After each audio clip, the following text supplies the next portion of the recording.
Vargas, de São Paulo. Acionista do Grupo Zema, começou a trabalhar na empresa aos 11 anos de idade, seguindo os passos do pai. Em 1991, assumiu o controle das lojas Zema. Neste período, foi responsável pelo salto que levou a rede varejista de apenas 4 unidades em Minas Gerais para 470 em vários estados do país. O posicionamento dos candidatos ao auditório foi decidido por sorteio. Pedimos à plateia que se mantenha em silêncio durante as explanações para não prejudicar o candidato. Agradecemos desde já a presença de todos. Vamos conhecer então as principais regras deste debate. No primeiro bloco, o candidato fará uma apresentação. O candidato terá 5 minutos para a sua apresentação. O candidato será avisado por meio de uma campainha que faltarão 30 segundos para o término da sua apresentação. No segundo bloco, com temas diversos, o candidato responderá às perguntas da plateia, que foram pré-selecionadas pela comissão. O mediador sorteará a pergunta e, em seguida, o candidato responderá a questão.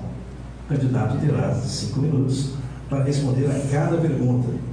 Neste bloco também, o candidato será avisado por meio de uma campainha que faltarão 30 segundos para o término da sua resposta. O terceiro e último bloco será dedicado às considerações finais do candidato e terá 10 minutos para realizar suas considerações finais. Como nos demais blocos, o candidato será avisado também por meio de uma campainha e faltarão 30 segundos para o término de suas considerações finais. Os assessores poderão, então, fotografar e filmar o debate apenas na área indicada pela comissão organizadora, mediante assinatura de termo de responsabilidade. Solicitamos aos fotógrafos e ao público presente que utilizem equipamentos sem flash. A preocupação maior é que esse encontro seja útil para os eleitores. E por isso, nós pedimos que as exposições sejam respeitosas e todos os convidados se mantenham em silêncio. Neste momento, destacamos a presença do nosso corpo jurídico, composto pela advogada da CDL, membros da OAB e também do Sindicato dos Contabilistas. Senhoras e senhores, vamos então ao primeiro bloco. O candidato Romeu Zema, do Novo, terá 5 minutos para a sua apresentação. Candidato, por gentileza, fique à vontade. Até o público.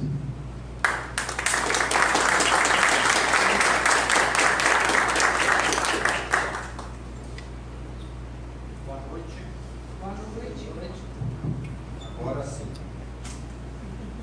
Precisa, é bom, né? Obrigado aí pela presença de vocês.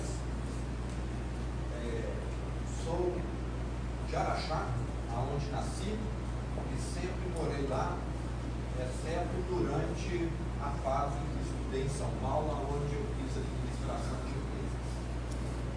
Dediquei toda a minha vida ao mundo empresarial. Desde que nasci praticamente, nasci já dentro de uma empresa familiar pequena, que meu pai fez crescer, e que depois eu ainda dei uma alavancada maior. O que eu recordo da minha infância é eu indo com meu pai, que era muitas vezes interrompido à noite, sábado, domingo, para vender peças, porque a nossa loja de peças era a única da cidade, e ele me punha lá para ajudá-lo, contando parafusos, portas, arruelas, enquanto ele separava as peças mais complicadas. Então eu não tenho um dia que eu comecei a trabalhar, eu não tenho um dia que eu fui para a empresa, eu nasci para dentro. Tanto é que a minha casa era cercada, de um lado o posto de gasolina, do outro a loja de peças, de frente a oficina e no fundo um depósito. Então a minha vida se confunde basicamente com a atividade de trabalhar. E mesmo durante a época de faculdade, fora, eu sempre estava lá em Araxá trabalhando, ia final de semana para lá, trabalhava sábado e domingo. E tive, acho que a felicidade e também a competência de fazer essa empresa crescer e também de fazer a minha sucessão há 1 ano e meio atrás. Todo o manual de administração menciona que um líder, um gestor bom, só conclui a missão dele quando faz uma sucessão bem sucedida. Não adianta nada alguém que fez uma empresa muito boa morrer e a empresa morrer com ele. Então saí da empresa, fui para o conselho de administração e passei até a ser mais útil ainda do que era antes como presidente. Descobri, depois que saí, que eu vivia apagando incêndios e não fazendo a empresa ir para o melhor caminho.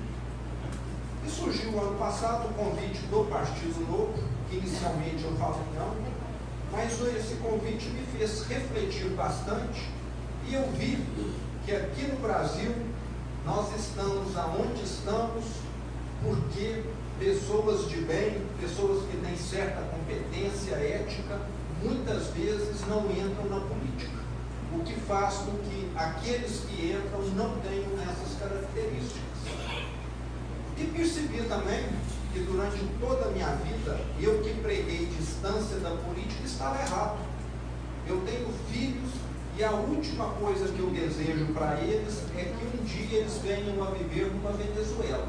Nós temos de lembrar que aqui no Brasil nós temos boa parte da nossa classe política, principalmente os partidos de esquerda, que veem a Venezuela como exemplo a ser seguido. Isso parece coisa de gente insana, mas tem de servir de alerta para nós. Um regime como aquele é condenar o povo à miséria e um dia falar, para você não morrer de fome, vote em mim que eu te dou 1 quilo de arroz e de feijão. Isso é que tem acontecido lá. Então vejo que temos de nos mobilizar, quem tem um pouco de discernimento, não precisa ser candidato, mas precisamos estar mais ativos politicamente. Eu quero também inaugurar uma via diferente. A maioria dos empresários no Brasil são mal vistos. Ou estão envolvidos na promiscuidade, como as grandes construtoras e grandes empresas, que todo mundo sabe, ou então estão como eu era, totalmente alheios. Eu nunca vendi para o Estado, nunca participei de nada, e isso também é negativo. Então acho que temos de encontrar um caminho adequado. Como eu disse, não é necessário ser candidato, mas é necessário participar ativamente e todos estão de parabéns por estarem aqui. Dessa forma, finalizamos então o primeiro bloco. Vamos iniciar o segundo bloco do CDL Debate Eleições 2018. Neste bloco, as perguntas foram feitas pela plateia e pré-selecionadas pela comissão organizadora. O candidato terá 5 minutos para responder a cada pergunta. Primeira pergunta sorteada.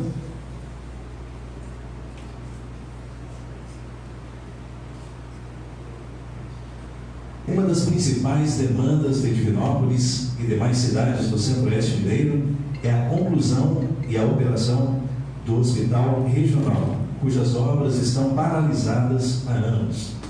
Qual a sua proposta para solucionar o gargalo da saúde em nossa região? 5 minutos. Semana passada eu estive em Governador Valadares.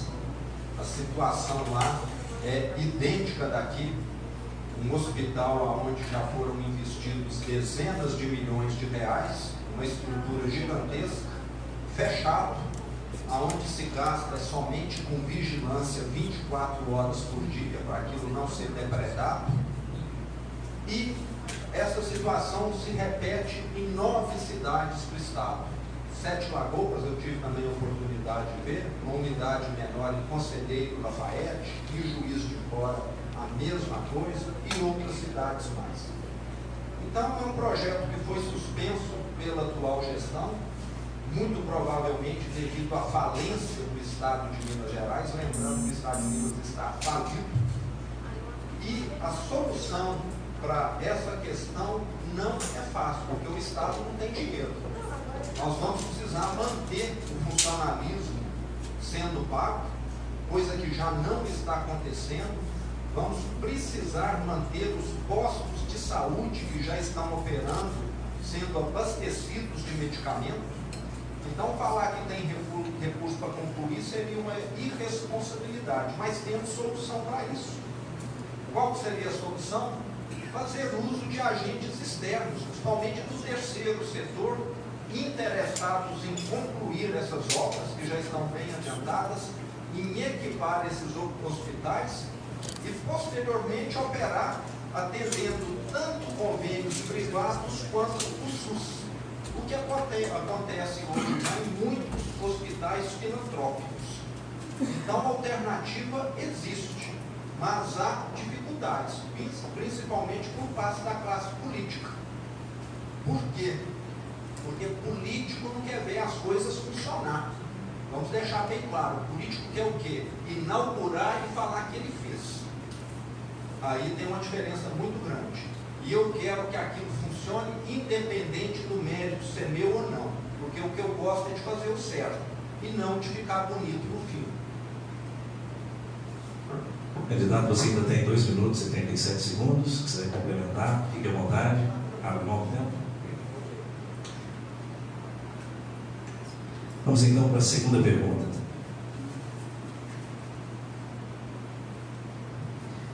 Minas tem um déficit fiscal de 8 bilhões de reais previsto para 2018. Por que o Estado chegou a essa situação e qual a sua estratégia para resolver esse déficit?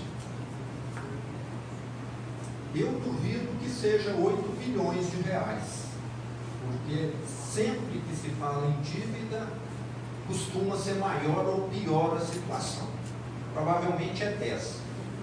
Estive ontem em Belo Horizonte no Ipiceng. O Ipiceng foi saqueado. Encontrei uma faxineira de uma escola semana passada. Ela me falou, eu não consigo mais nem fazer exame, porque o Ipiceng atrasou os pagamentos ao laboratório e eles já recusam a atender quem é do Ipiceng.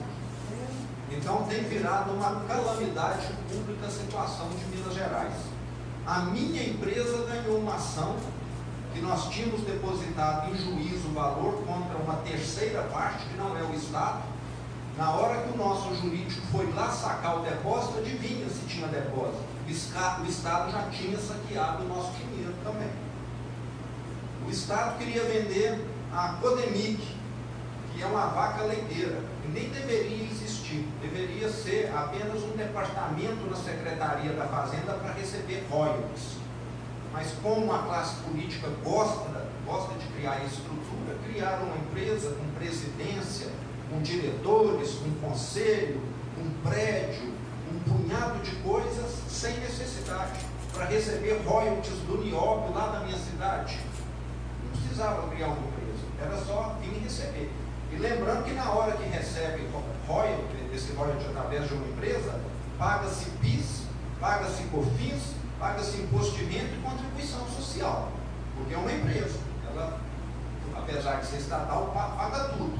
Então poderia o Estado estar recebendo muito mais. Isso aí mostra uma miopia da nossa classe política. E Minas, na situação atual, virou um verdadeiro cabide de empregos.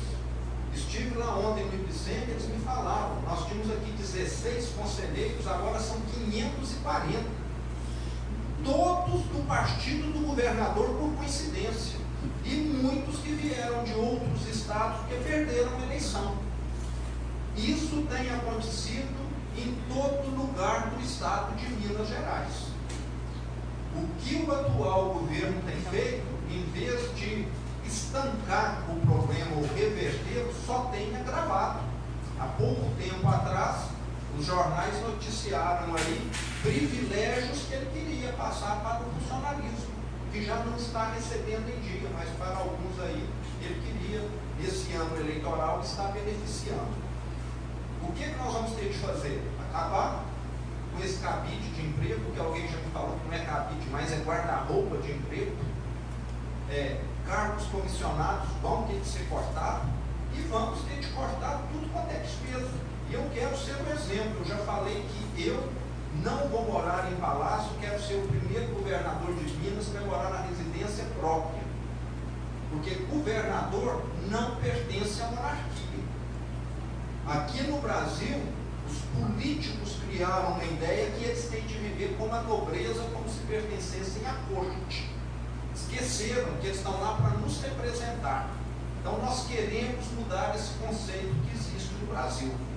E já disse também que só vou receber o meu salário quando todo o funcionalismo estiver com o salário em dia. Na minha empresa, exemplo, sempre vem de cima. Nunca trazei o salário dos meus funcionários, apesar de pagar impostos. Agora o governo que recebe impostos está atrasando. E, além disso tudo, vamos fazer o quê? Para resolver. Aí é que vai vir a grande diferença. Minas, nos últimos anos, só tem perdido espaço na economia do Brasil, porque maltrata quem investe aqui, maltrata quem gera riqueza, maltrata quem emprega. O que eu quero é reverter esse quadro. Vamos ter de trazer muitas empresas e facilitar a vida de quem trabalha. Aí, em vez de continuarmos nesse círculo vicioso, nós vamos para um círculo virtuoso. Então, é facilitando a vida de quem cria riqueza. Porque hoje até o pequeno produtor rural é prejudicado. Fui comprar um queijo em Araxá, o senhor falou, vou parar de produzir queijo, ele produz queijo há mais de 40 anos. Eu perguntei, por quê? Ele falou, a vigilância sanitária foi lá na minha fazendinha e quer que eu faça instalações igual de um laticínio. O queijo dele nunca fez mal para mim, nem para os meus pais, nem para minha avó. Agora alguém num gabinete lá em Belo Horizonte falou que o queijo dele não presta.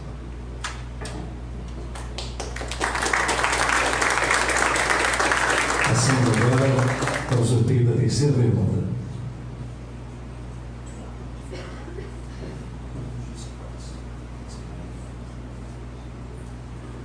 Candidato, você tem algum projeto de governo para acabar com a indústria da multa?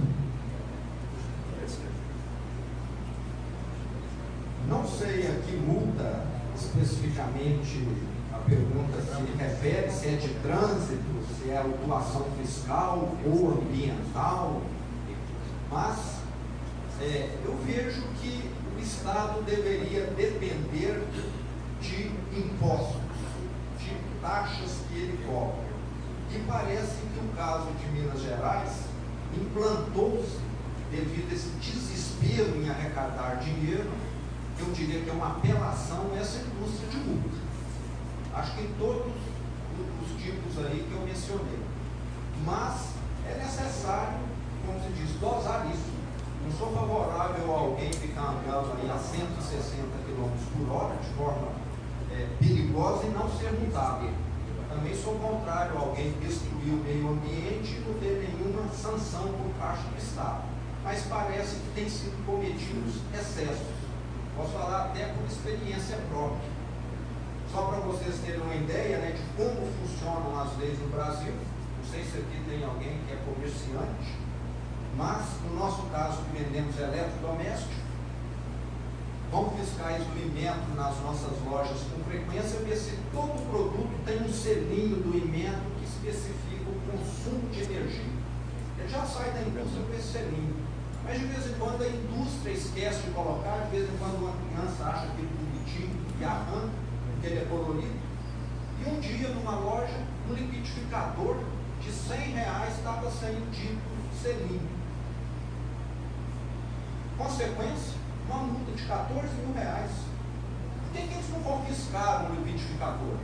Quando eles vão lá na feira xing-ling e ninguém tem nota, e não tem selo, e não tem nada, eles confiscam. Mas de quem opera na legalidade, de quem eles podem cobrar, eles fazem isso. É justo? Na minha opinião, não. Então, é o mesmo raciocínio. Então, nós temos de corrigir esse tipo de distorção. Se eu estou errado, confisque. Agora, por causa de um erro de R$1, você pagar 1.000, não está certo. Eu não fiz um crime, não fiz nada. E lembrando que isso hoje, o cliente entra na internet e vê tudo, tem tudo acessível hoje. Então, são exigências, o Inmetro vai atrás de quem paga multa. O Inmetro não fiscaliza para o bem do consumidor. É desse jeito que tem funcionado. Candidato, você ainda tem 2 minutos e 15 segundos. Se quiser complementar a resposta, eu vou abrir mão do tempo. Vamos então para a quarta pergunta dessa noite. Qual a medida o candidato tomará para baixar os impostos e o valor da gasolina no Estado? Numa situação de Estado falido, seria muito difícil propor redução de impostos. Mas, na minha visão, isso aí cabe uma análise detalhada, alguns impostos em Minas ficaram tão elevados que talvez, em vez de provocarem aumento na arrecadação, eles provocaram queda. Eu conheço várias cidades que fazem divisa com São Paulo, onde inclusive a minha empresa tem lojas, e sempre estou visitando e conversando com as pessoas e eles me falam: o nosso programa aqui nos finais de semana é sair de carro, andar 10, 15, 20 quilômetros, até 30, encher o tanque de gasolina e você economiza 50, 60 reais, às vezes até leva algum galão extra, se o tanque não dá para a semana. Ainda fazem compra de supermercado, porque muitos produtos de higiene, limpeza e alimentícios em São Paulo é mais barato, e também fazem por compra de outras coisas que eventualmente precisam, como material de construção, que lá também é mais barato, e voltam para Minas Gerais. O que está acontecendo? O imposto está ficando do lado de lá da fronteira, o emprego está ficando do lado de lá da fronteira. E será que esse aumento de impostos significa aumento de arrecadação?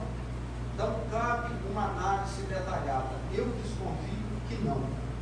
Então, não estou dizendo aqui que vou fazer, mas vamos analisar profundamente, porque hoje o Estado não disponibiliza nada. E uma das coisas que eu quero fazer é uma transparência total.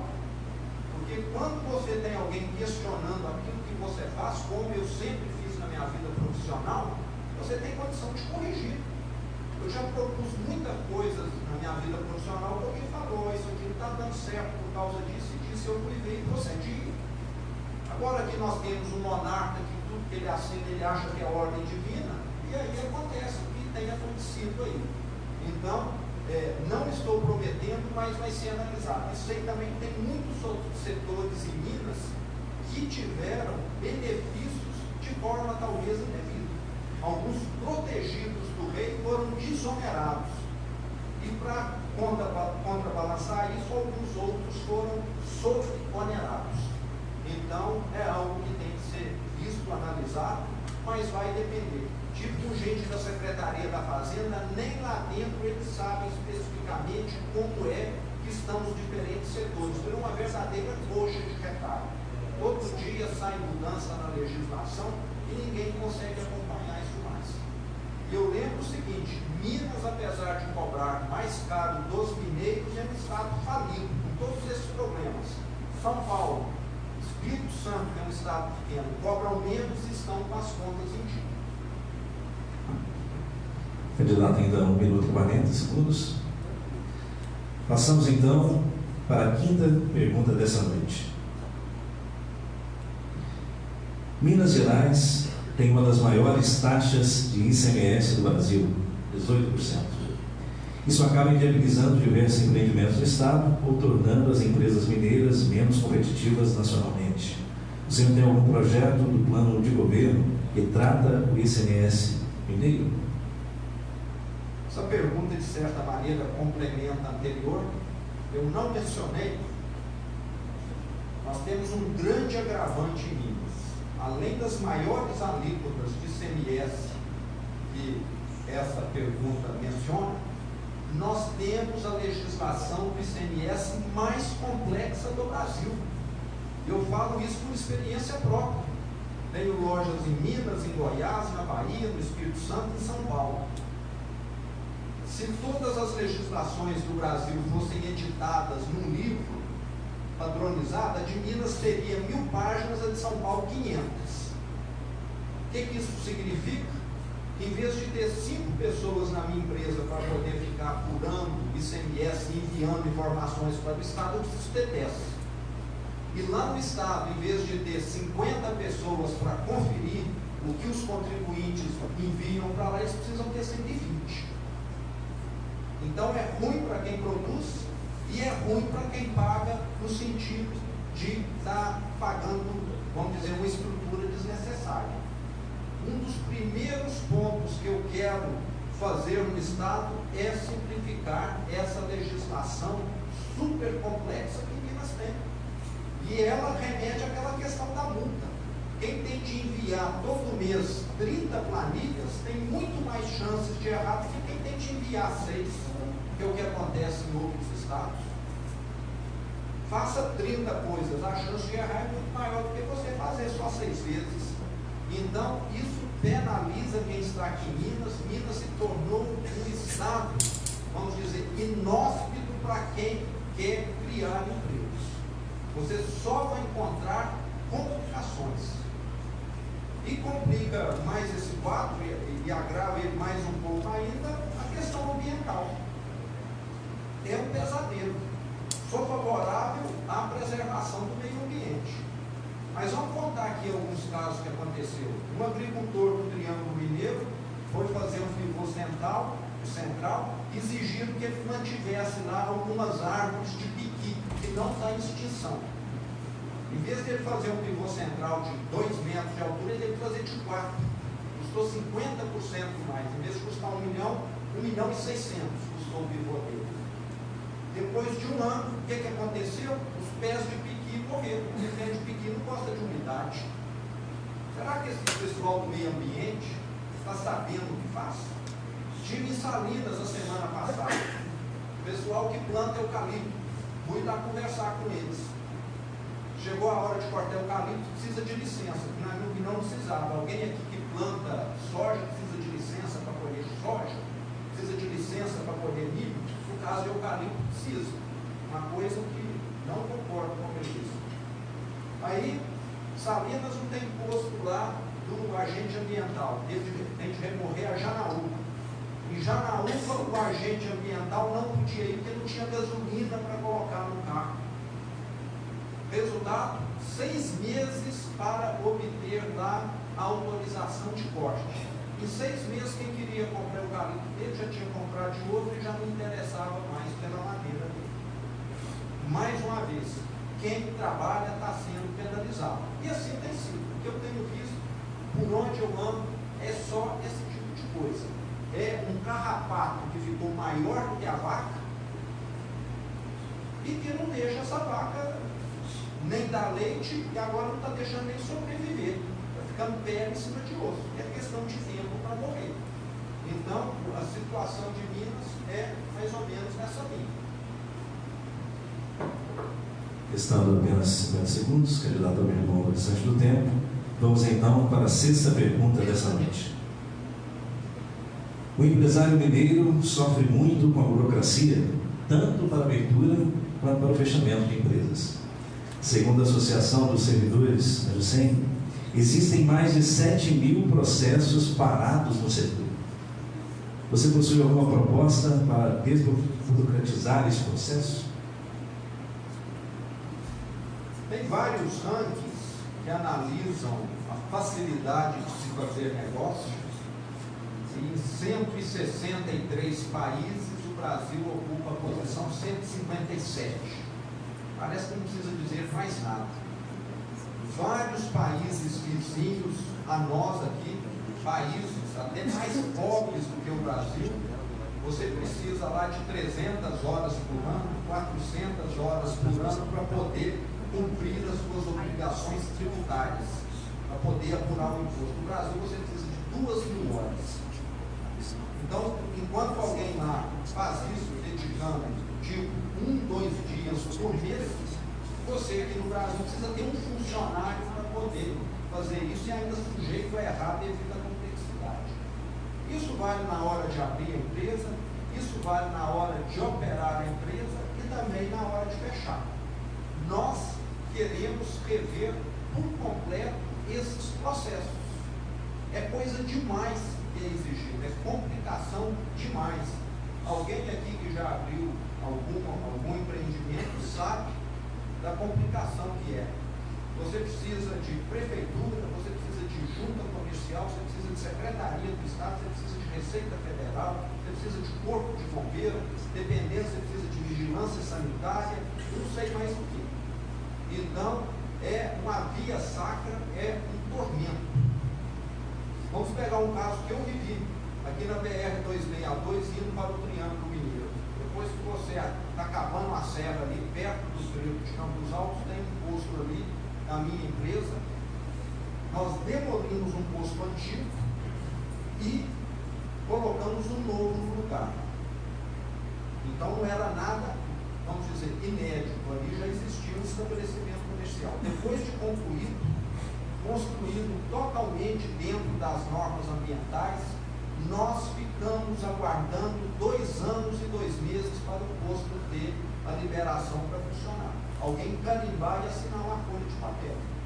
Agora eu sei de postos que funcionaram em 3 meses, em 4 meses, porque alguém lá da Secretaria de Meio Ambiente indica um despachante que você paga 80 mil, 100 mil, e ele consegue entrar, parece que na frente da fila. É criar dificuldades para vender facilidade. Com certeza tem alguma coisa por trás disso. Como nós levamos tudo sem fazer uso desses artifícios, ficamos lá 2 anos e 2 meses pagando vigilância para poder tomar conta do posto. Um posto que hoje gera 60 empregos direto e paga impostos. É assim que quem investe em Minas tem sido tratado. Então, é necessário realmente rever essa forma de, vamos dizer, dificultar a vida de quem quer investir. Os atacadistas de Uberlândia, 2 anos e meio atrás, está fazendo agora exatamente, eles acumulavam crédito de ICMS, porque compram do sul e do sudeste e vendem muito para norte, nordeste e centro-oeste. Então, acreditam 12% e debitam 7% via de regra. O que eles faziam com esse acúmulo de crédito? Compravam mercadorias em Minas Gerais. Se vocês observarem, a maioria dos caminhões desses atacadistas são da Iveco, que é produzida ali em 7 Lagoas. Num ato unilateral, o nosso governador falou: isso aqui está proibido. Alguém aqui quer trabalhar para acumular crédito de ICMS? Um crédito que não é corrigido. E um crédito que não serve para nada, a não ser para comprar mercadoria em Minas como serviço. O que os atacadistas fizeram? Levaram boa parte da operação deles para os outros estados. Menos 6 mil empregos lá em Uberlândia. Menos arrecadação para Minas. Menos caminhão da Iveco vendido. Menos produto de higiene e limpeza fabricado em Minas vendido através desses atacadistas que antes compravam. Então dá para ver que há uma miopia enorme por parte dos nossos governantes. Nesse momento, iremos fazer um pequeno intervalo de 5 minutos. Gostaríamos de pedir aí para os participantes para que permaneçam nos seus lugares e o candidato pode ficar à vontade para ter acesso ali à sua assessoria.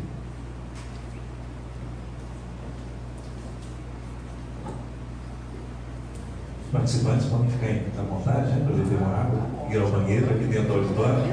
A gente pede a gentileza só que permaneça dentro desse.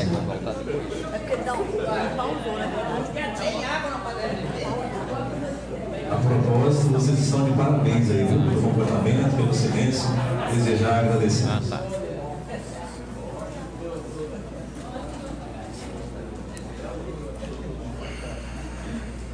De publicidade institucional do governo estadual ou de empresas controladoras como a Copasa, o governo deve gastar com propaganda? Nós do Partido Novo, e eu também, sou contra o gasto que leva, o que tem como propósito estar divulgando realizações do setor público. Nós temos de lembrar que tudo que o setor público faz, nós é que pagamos. Aqui no Brasil é que os políticos, devido prática e cultura nossa, compraram a ideia de que eles trazem alguma coisa para a nossa região. Trazem uma ponte de 5 milhões porque já tiraram daqui 20. Isso é o que acontece. E depois ainda gastam mais 1, 2 milhões para falar que fizeram aquela realização lá. Então somos contrários, exceto em casos necessários. Vai ter uma campanha de vacinação, você precisa atingir toda a população, necessário que o lugar tem um alerta, porque teve uma enchente, precisa avisar a população sobre alguma eventualidade, é necessário usar. Agora, para ficar fazendo auê, como é o que acontece, nós somos contrários. E lembrando que Minas, nos últimos anos, gastou bilhões de reais com esses slogans, com essas campanhas. Na nossa opinião, inclusive, dinheiro para campanha política, do fundo partidário, do fundo eleitoral, era algo que não deveria existir. Eu gosto de salientar que o Partido Novo funciona igual um time de futebol. E partido político é entidade privada. Nós temos advogados aí, eles sabem perfeitamente. Mas uma entidade privada especial. Tudo que ela provoca de ruim, ninguém é responsabilizado. Nós queríamos mudar isso. O presidente do partido foi preso porque alguém do partido dele cometeu algum erro. Nunca vi falar isso. Agora, se um motorista da minha empresa atropela alguém, eu vou. Agora, de partido político não acontece. Ninguém é responsável por nada. Mas para receber dinheiro, todos podem. Então, voltando aí ao mérito da questão, nós gostaríamos que cada partido funcionasse igual o time de futebol. O time de futebol tem que jogar bem para ter torcida e para ter pagante. E assim ele vive 50 anos, 100 anos ou até mais, como muitos aí. Partido deveria ser assim. Faça propostas boas, traga o bem para a população e você vai ter filiado que vai contribuir, como acontece conosco. E se você não entregar nada de bom, os filiados vão embora e você vai ter dificuldade em sobreviver. Então, do nosso ponto de vista, as coisas deveriam funcionar dessa maneira. E o que o Estado tem, devia estar tudo numa homepage. E todo mundo que tivesse interesse que acessasse lá uma eleição, que tudo tivesse ali. Eu quero ver os candidatos aqui da minha região, está tudo ali. Agora começa na sexta-feira esse terror aí na TV, que nós vamos ser submetidos, gostemos ou não deles. E que custa, né, só essa taxa de TV, 2 bilhões, que vão ser compensados em tributos federais que as emissoras vão deixar de pagar pelo tempo que a classe política vai estar usando. Então, somos contrários, exceto nos casos em que é para alertar a população. 1 minuto e 5 segundos restantes, candidato ao irmão. Passamos então para a 8ª pergunta da noite. Um dos maiores problemas do município de Divinópolis hoje é o atraso no repasse do Estado, que já chega a 86 milhões de reais. Como o senhor pretende resolver essa questão no curtíssimo prazo ao assumir? Eu não comentei aqui, mas Minas Gerais, apesar desse estado de falência, poderia estar numa situação menos grave. O nosso atual governador se negou a repactuar a dívida de Minas com a União.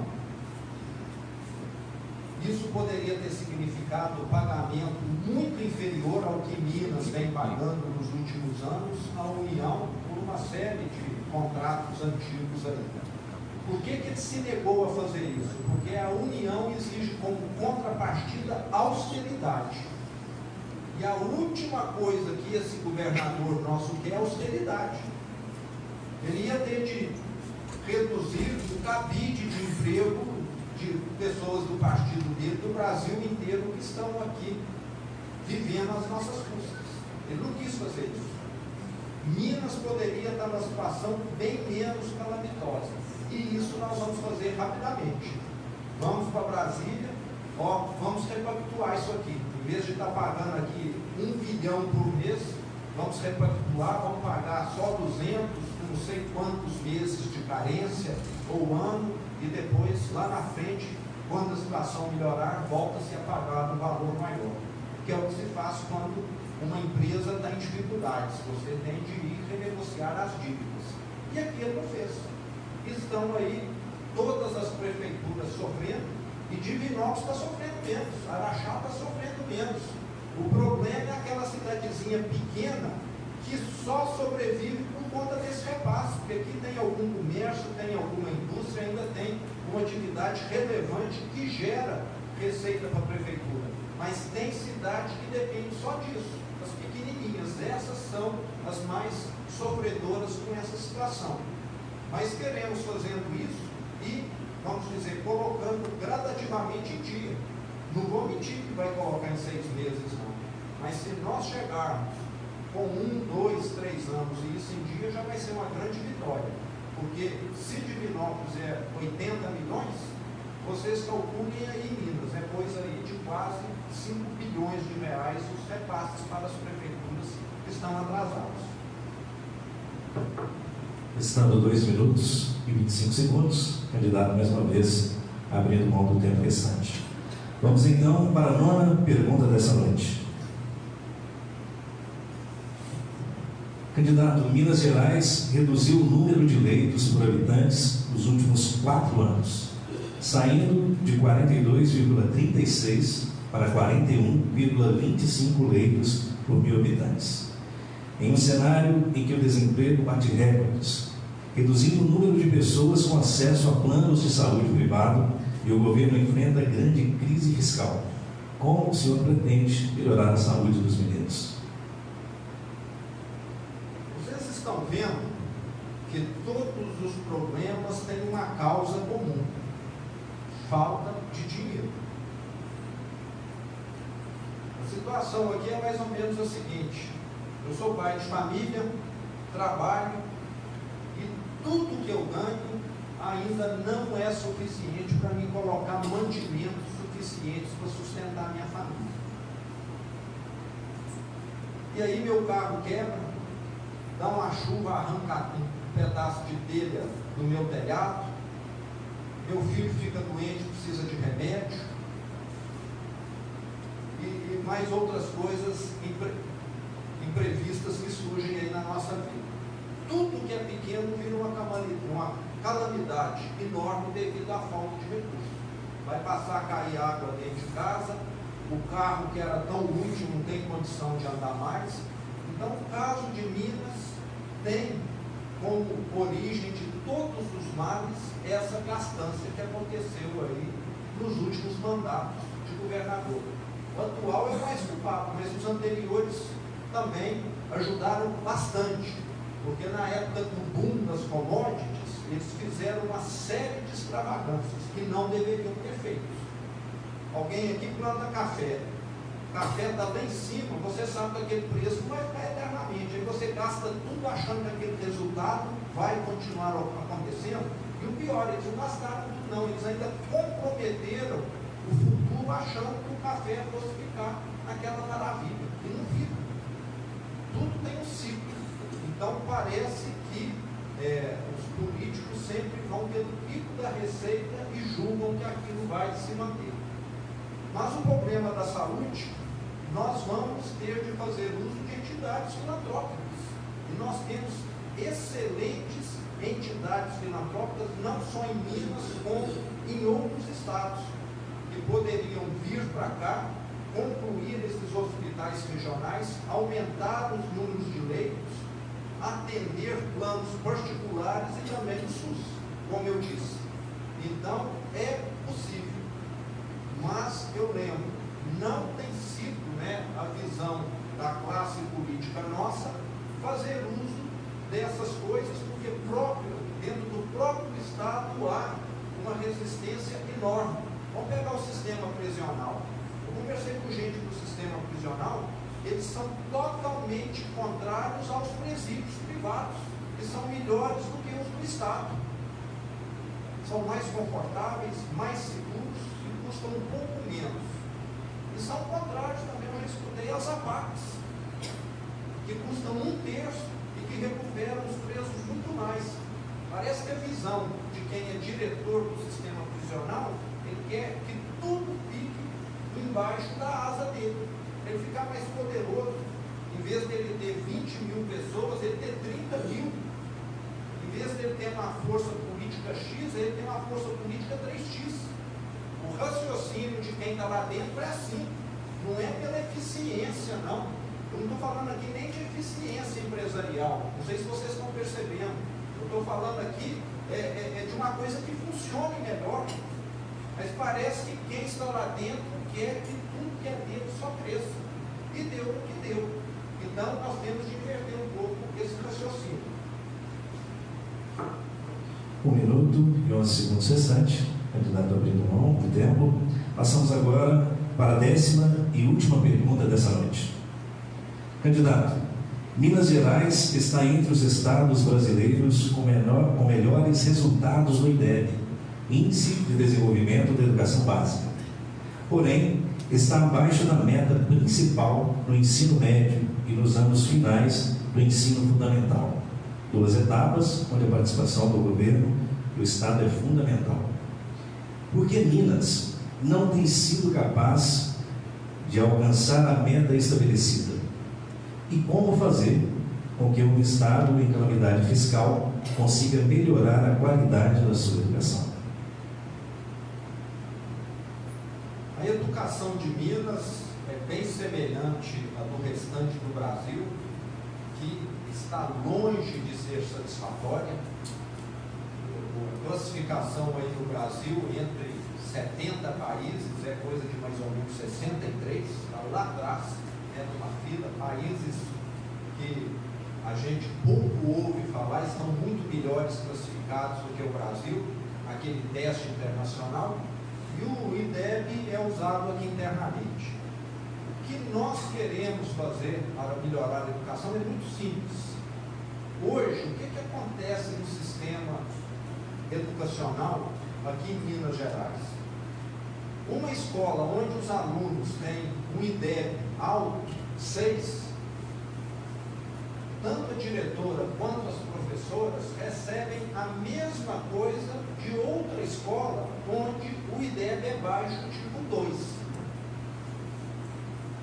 Será que é justo?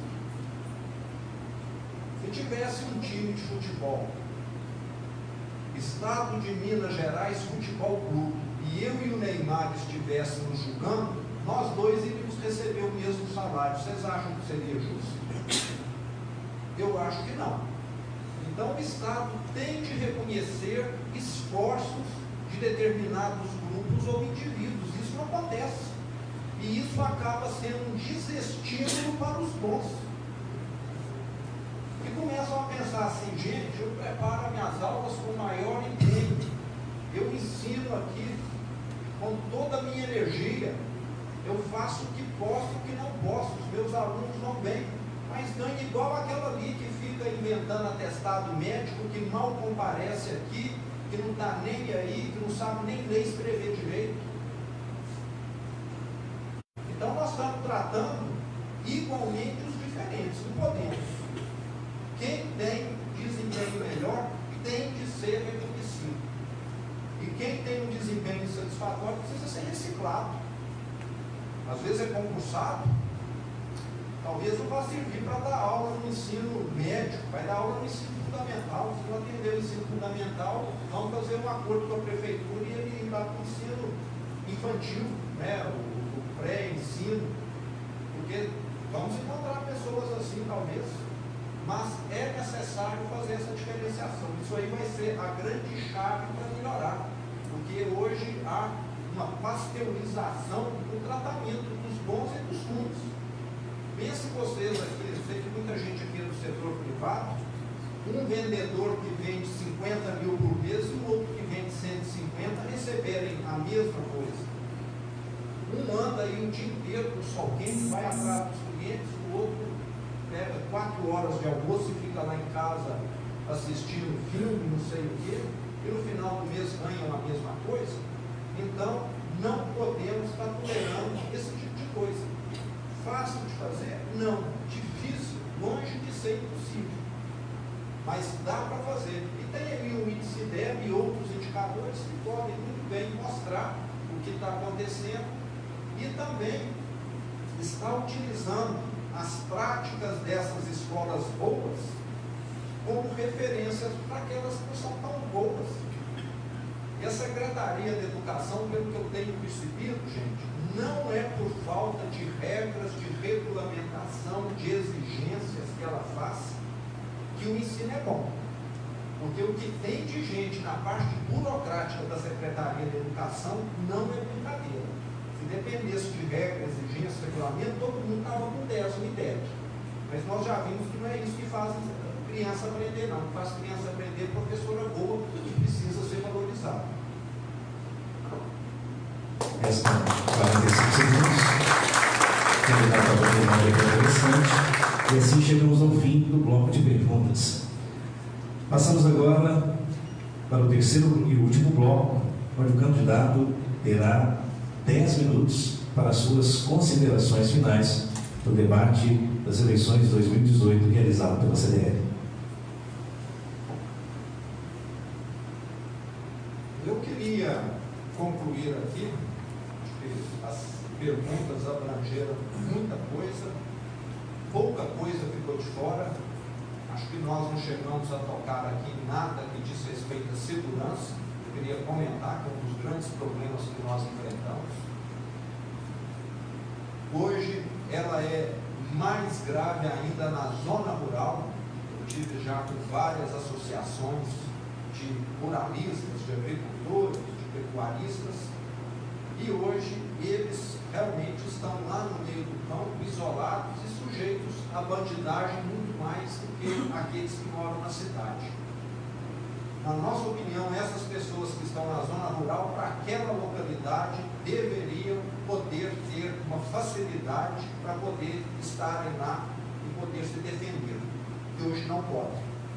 E lembrando que o governo federal nem o estadual tem controle de entrada de armas no Brasil e de trânsito de armas. Então, aqui no Brasil, é um país onde bandido tem arma e quem é do bem não pode ter. Então, pelo menos uma medida para atender a zona rural precisaria haver. Conversei com policiais. O terror dos policiais hoje é o quê? É eles ferirem ou matarem alguém e depois ter de responder aí um processo para o resto da vida. Isso é o que eles mais têm receio. E vários já me falaram, eu agi em legítima defesa e o bandido depois consegue provar que não foi aquilo, que eu é que o agredi, que eu é que o maltratei. E acaba ainda tirando vantagem disso, pedindo indenização para o Estado, e o policial às vezes até exonerado do cargo. Nós temos de lembrar o quê? Nós vivemos num mundo que a tecnologia está ficando cada vez mais barata. Todo mundo aí sabe que tem essas câmerazinhas que custam bem barato em CFTV, e tem câmera para a pessoa acoplar no uniforme, na roupa, que poderia estar filmando tudo que ela faz, e que vários países já implantaram os seus policiais. Toda viatura tem, todo policial tem. Isso faria com que os nossos policiais agissem com mais efetividade. Hoje eles têm medo de agir. Por quê? Porque amanhã eles vão responder um processo, mas na hora que vê que um bandido sacou a arma e ele atirou em legítima defesa, e um filme está mostrando isso, ficou limpo e certo. E outro ponto positivo, isso vai significar menos sobrecarga para os juízes. E tem milhares de ações dessa natureza andando aí por Minas Gerais afora. Então, um filme que documente aquilo já mataria esse tipo de ação aí e deixaria o policial, vamos dizer, isento dessa responsabilidade. E também seria bom que condenaria os mal policiais. Vai aparecer lá também aquele que está abusando do poder dele, que realmente está fazendo coisa errada. O que isso significaria investimento no policial? R$300, R$400, alguma coisa por aí. Mas um custo-benefício excelente, tanto em policial quanto em viaturas. Todo mundo aqui conhece o Uber, todo mundo aqui conhece o sisteminha que tem no celular aí, que mostra onde o filho está, onde outra pessoa está, você manda a localização. Mas a polícia não faz uso disso. nem para ela própria, nem para a população. Nós poderíamos, com um custo baixíssimo, centralizar em lugar único a geolocalização de cada delito, de forma que todo mundo acessasse ali no celular e a própria polícia fala: olha, é nessa rua aqui, nessa área que acontece furto, que acontece tal problema. Isso significaria para a polícia o quê? Falar, é aqui que precisa de patrulhamento, e às vezes a bandidagem anda um pouco dentro da cidade, ou de uma para outra, mas daria para estar acompanhando. Porque tem estatística que já demonstrou que 70% dos crimes ocorrem em 2% do território. Você vai ver que tem áreas ali que estariam manchadas. É ali que a polícia teria de estar, e é ali que o cidadão deveria evitar de estar. A informação está aí. Então, é só querer fazer. Era uma coisa que iria trazer bastante benefício para todos. Então, são coisas nessa linha aí que daria para fazer na área de segurança, sem considerar que daria para tornar a polícia mais eficiente, porque eu já vi pessoas bem preparadas pela academia militar, policiais, fazendo função de recepcionista e de telefonista também. Para fazer esse tipo de função, nós podemos contratar alguém que custe menos que o policial. Ele é muito caro para poder estar desempenhando essa função. Então, na segurança, tem coisas que dá para fazer. Eu queria dizer também, mais uma vez, aí sobre a questão ambiental. É necessário revê-la. Aqui no Brasil, quem quer fazer um empreendimento que demande uma licença ambiental é tratado como bandido ambiental a priori. Nós queremos que as pessoas passem a ser tratadas como bandido ambiental, caso sejam a posteriori. Isso significa o quê? No caso do meu posto, eu segui tudo direitinho para fazer o posto. Eu deveria poder abri-lo normalmente e a qualquer hora o meio ambiente ir lá verificar. Se alguma coisa tivesse errado, ele me multasse. Voltar naquela questão da multa lá. Você não cumpriu essa exigência aqui. Se eu reincidir, me multe mais. Se eu reincidir, feche o meu estabelecimento. Se eu ainda não obedeci, confisco o meu estabelecimento. É assim que funciona nos outros países. Agora aqui nós ficamos ajoelhados pedindo bênção para poder abrir um negócio. Posto de gasolina, gente, veja um absurdo. Se eu construo um posto, consigo a licença ambiental hoje, daqui a 2 meses eu falo, eu quero mudar para os Estados Unidos, vou vender meu posto. Se um de vocês aqui for comprar esse posto de mim que tem licença ambiental, vocês vão começar da escala zero. Tudo que eu fiz não serve para nada. O posto está ali novinho, operando há 2 meses. Vocês vão ter que fazer todo o projeto de novo e aguardar tudo que eu aguardei. Está certo isso? Não dá. Está totalmente errado. Então, dá para ver que é coisa fácil de fazer. Parece que não há. Não sei se eles não enxergam, se eles não querem. Realmente não dá para entender o que é o que acontece. Então, são coisas assim que nós queremos alterar dentro do Estado.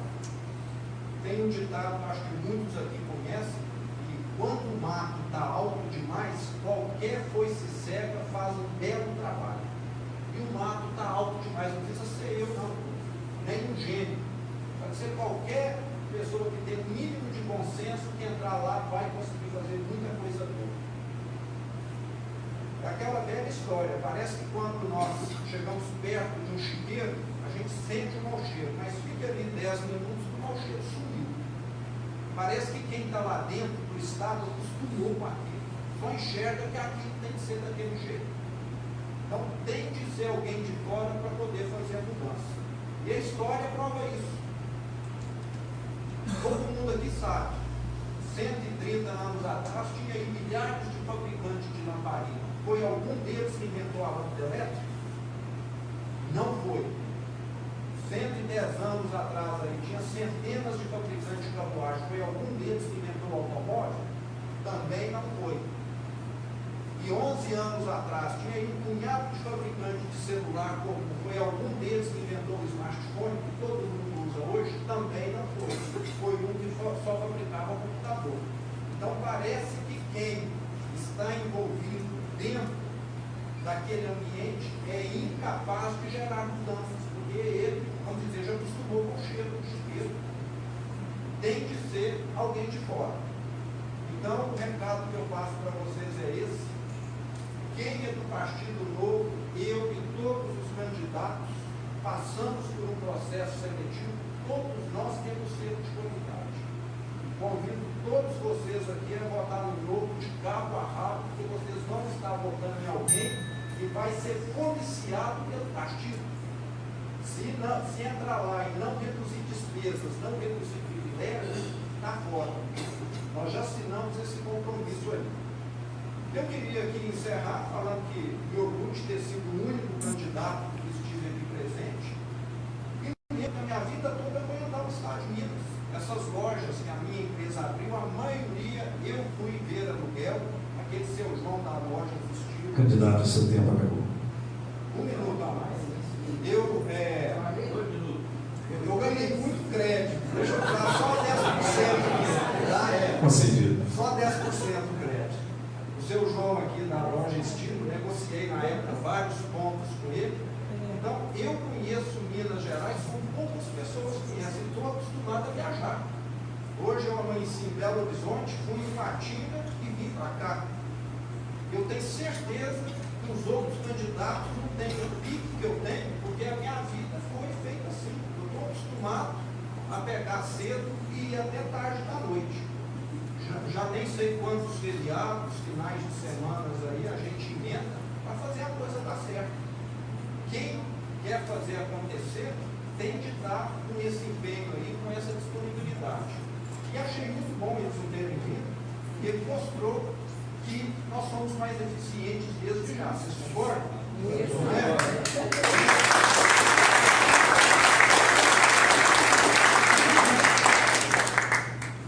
E eu vejo que se viesse aqui aqueles que estão lá ou já estiveram, eles não teriam de vir aqui para pedir votos. Na minha opinião, eles teriam de vir aqui para pedir perdão para você pelos que eles fizeram.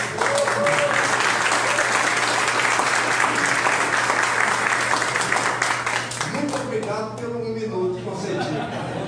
Foi muito melhor que só você, foi mais proveitoso. Espero que sim. Senão vocês iam desaprender um pouco, com certeza, viu? Agradecemos as considerações finais do candidato Romeu Zema, do Partido Novo. Senhoras e senhores, neste momento, convido a presidente da CDL de Divinópolis, Alexandra Galvão, para fazer a entrega do Manifesto do Varejo, elaborado pela Confederação Nacional de Dirigentes Lojistas, ao candidato Romeu Zema. Obrigado a todos os participantes, obrigado ao mediador Leandro Martins da Simplifique, muito obrigado à diretoria, obrigado ao corpo jurídico, obrigado ao candidato. A CDL de todo o Brasil fez uma carta que se chama Manifesto do Varejo e temos a missão de aproximar dos candidatos de nossa região para que seja entregue em mãos. Esse manifesto, ele traduz o que é que a classe empresarial necessita: a desburocratização, a diminuição do Estado e a simplificação do sistema tributário. Eu convido o diretor Tarcísio para entregar em mãos o Manifesto do Varejo ao candidato Romeu Zema.